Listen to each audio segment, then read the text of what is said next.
Indian stock market నిన్న ఒక్క రోజులోనే 4,00,000 కోట్ల రూపాయలు నష్టం వాటిల్లింది. ఇందుకు సంబంధించి కారణాలు అనేకం ఉన్నప్పటికీ కూడా ఇవాళ కూడా ట్రేడింగ్ నష్టాలతో కంటిన్యూ అవుతుంది. ఇది ఎంతవరకు కొనసాగుతుంది అనేది అయితే ఎవరు చెప్పలేరు. కానీ ఈ యొక్క నష్టాలకు అయినటువంటి కారణం మొట్టమొదటిగా చెప్పుకోవాల్సి వస్తుంది. రూపాయి విలువ తగ్గుదల డాలర్తో పోల్చుకుంటే ఒక డాలర్కు 91 రూపాయి 01 పైసలకు తగ్గిపోయింది. అంటే విలువ ఎవరిది పెరుగుతుంది, ఎవరిది తగ్గుతుంది అనబడేటువంటి అంశం జోలికైతే పోతలేం. కానీ దీనికి ముఖ్యమైనటువంటి బాధ్యత ప్రధానమంత్రి మరియు ఫైనాన్స్ మినిస్టర్లు తీసుకోవాల్సిందే. వాళ్లకు అర్థమయ్యేటువంటి పద్ధతి అయితే ఇప్పటి వరకు అయితే కనబడలేదు గత 11 సంవత్సరాల పరిపాలన నుండి.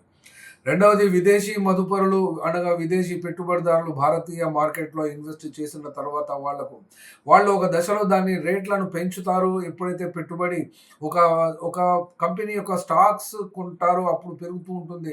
పెరిగి పెరిగి పెరిగి అందులో పడ్డ చిన్న చితక అందరూ కూడా పెరుగుతుంది కదా, ఆ యొక్క వస్తువు ఆ యొక్క షేర్ అని దాంట్లో ఇన్వెస్ట్ చేస్తారు.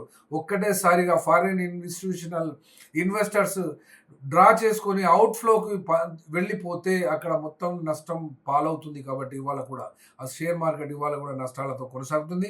ఒక్క రోజులోనే 4,00,000 అంటే ఈ యొక్క బిఎస్ఈలో నమోదైనటువంటి క్యాపిటలైజేషన్ విలువ 471 లక్షల కోట్ల నుండి 467.6 లక్షల కోట్లకు తగ్గిపోయింది. అంటే ఇది ఏ రకంగా దారితీసింది అంటే, సహజంగా కూడా ఈ యొక్క ఇన్వెస్ట్మెంట్ మరియు స్టాక్ ఎక్స్చేంజ్లలో అనుభవం ఉన్నటువంటి మదుపరులకైతే పెద్ద ఇబ్బంది కాదు, నష్టం కూడా కాదు. ఎందుకంటే ఆ షేర్లను అమ్మడం మాత్రం మానివేయాల్సిందే.